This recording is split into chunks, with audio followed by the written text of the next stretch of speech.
Welcome back, everyone, to another Penguins Replay Zone video.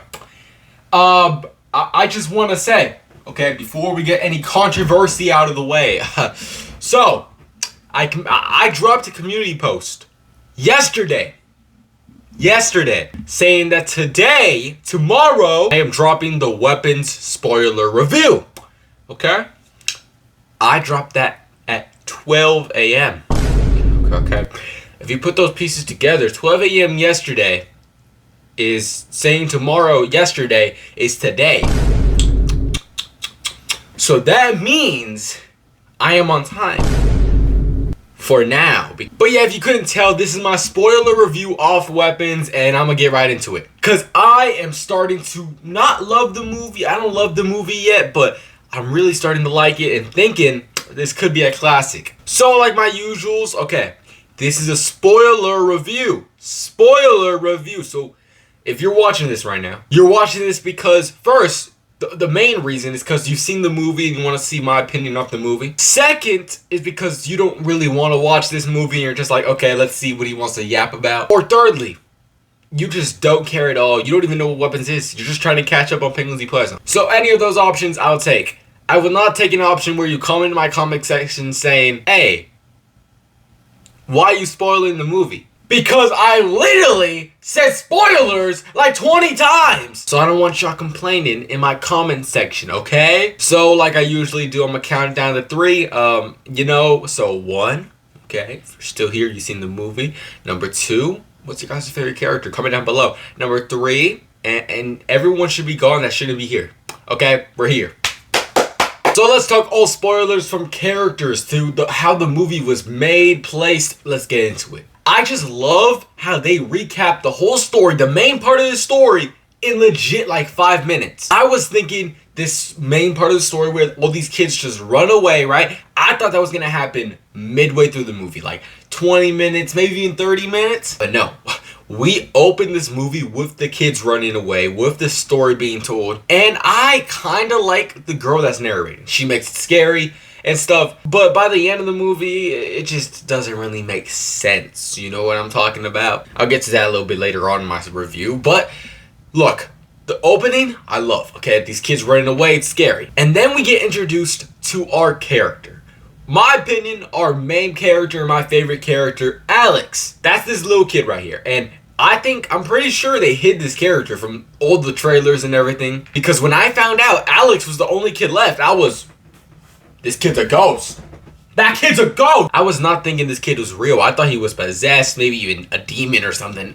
I knew something was wrong with him. And the movie just continued, okay? We went to another part I liked, and which is the chapters. This movie, like I said in my regular review, is not a Act 1, Act 2, Act 3 type of movie. It's a beginning, Chapter 1, Chapter 2, Chapter 3, Chapter 4, Chapter 5, and then the end. And it's something I really like a lot because when they recap the story, some of these people's stories intervene with other people's stories, and they don't do the same thing again and again. It's just the things that we missed in those scenes. So if you really wanted to, you can put all of those scenes together into one big scene and just get rid of all the chapter stuff, and you can just make one full movie. But I like the chapter stuff, so I don't know why someone would do that. But I'm gonna go off with the chapters going. I'm gonna go off the characters in each chapter, starting off with Miss Gandy. So in the promotions, everything, we knew Miss Gandy was gonna be the main character, or at least one of the main characters. And yo, this character is peak cinema, kinda. Not really, but kinda. Miss Gandy, okay,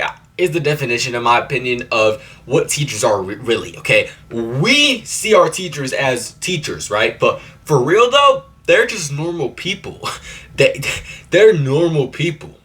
They don't act like this outside of school. I'm telling you. I don't have the proof, but I'm telling you. Basically, that's the vibe it gives me, and I love the emotions that each character gets. You feel for each, not each, most characters, you feel for them. And even mostly with Miss Gandy and even Josh Berlin's character, you feel their emotions and how scary this movie is. After Josh Brolin's character, it just kind of gets funny, where I'll talk about that in a couple seconds. But I like Miss Gandy. For real, like, she's a cool character. You cannot relate to her, but you can feel her feelings, okay? She has no idea what happened to these kids, but everyone's blaming her that she did something with these kids, even though she legit did nothing, okay? My feelings were with her, yo. I was like, that sucks, bro. That really sucks. But still, okay? She follows Alex home because he's the only one that's left, okay? The whole class is gone, okay?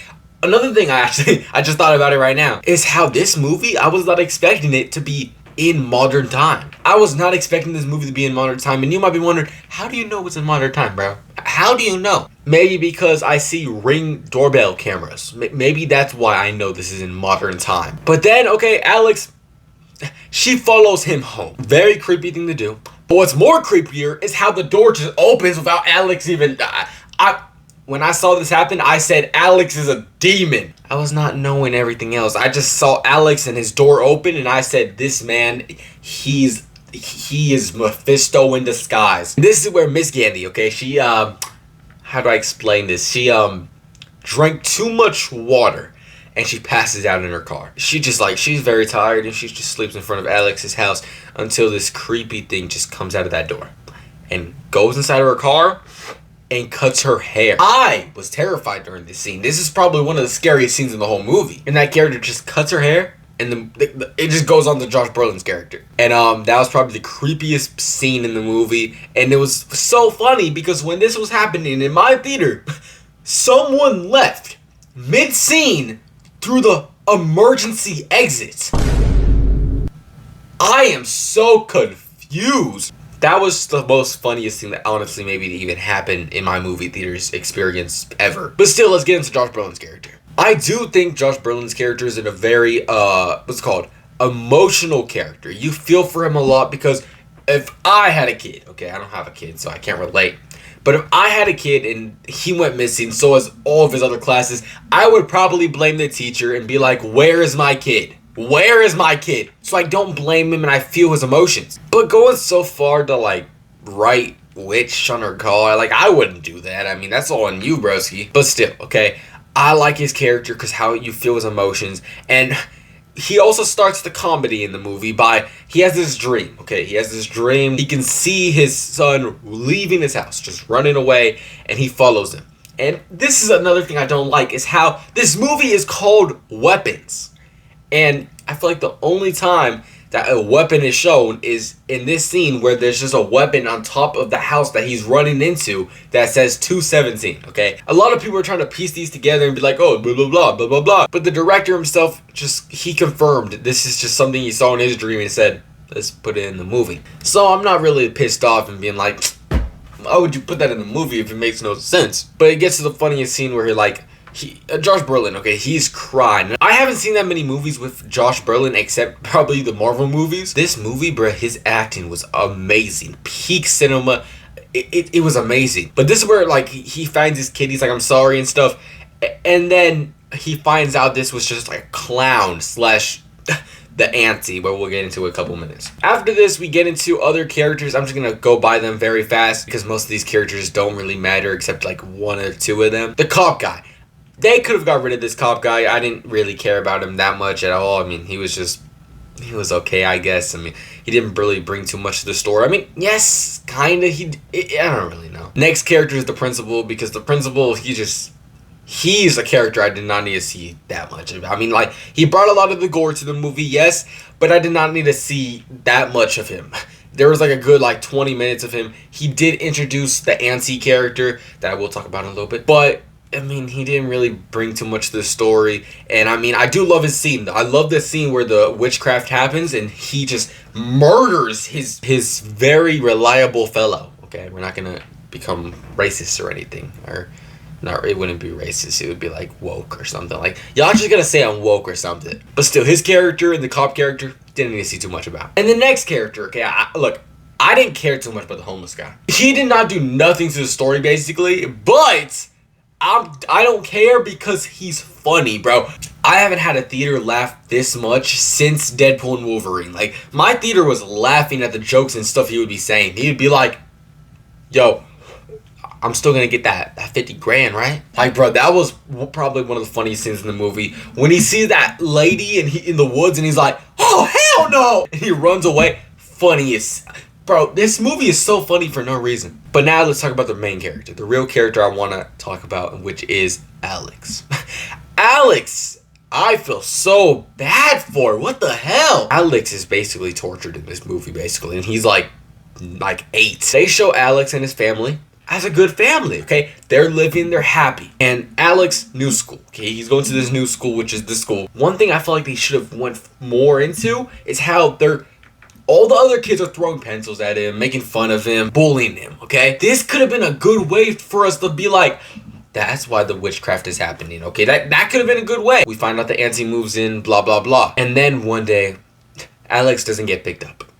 He runs back home. He walks back home, actually. And he finds out his parents they've been taken over by the witchcraft. And this is where it breaks me. Because then we find out the parents are under the auntie's control. The auntie just makes them pick up a fork and just stabbing them into the cheeks and everything, which makes me so sad because you just see Alex. He should get an Oscar or something. That kid, bro, he better get something. Because his acting is like, Dad, stop doing this. He throws water in his face. It's so sad and so... I need more. And I love the character of Alex. He switched up on me, okay? I thought he was a demon and he was just a normal kid that was going through a lot. But this is where we get into the end of the movie, where we also get introduced, like I said, to the auntie. And I mean, look, if you haven't seen the news already, this is a movie news video, I guess, now. Basically, the director is thinking about, and even Warner Brothers is thinking about doing a prequel film to this movie about the auntie. And I'm down for it because there's a lot of questions I want to know about this witchcraft and everything about this. Because the end of the film is near, okay? Josh Brolin's character and Julia Garner's character, they both meet up after getting attacked by goddamn Wong. And they go back to this house, right? And they're like, let's break in. They basically break in and they get attacked by the homeless guy, the police guy. Alex gets attacked by his parents, which is just insane. And when this was all happening, I was wondering, where is the auntie? Like Alex goes into the room, the room that she was in, and nothing was there. Like, no one was there. I was wondering, where was she? Like, what happened? Basically, everyone's getting beat up right now. Josh Brolin's character gets possessed after they eliminated, okay, the 2 other dudes. Josh Brolin's character gets possessed, starts choking out Julia Garner's character, but Alex becomes smart.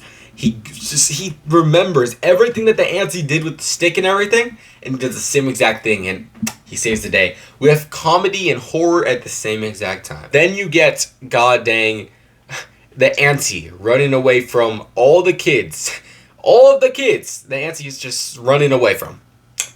Which is so funny until they start literally tearing her apart. They rip her arm off, her legs off. They even rip her skull in half. God damn. And I know damn well those kids are terrified, bro. They woke up and they just saw a body destroyed. And they're covered in...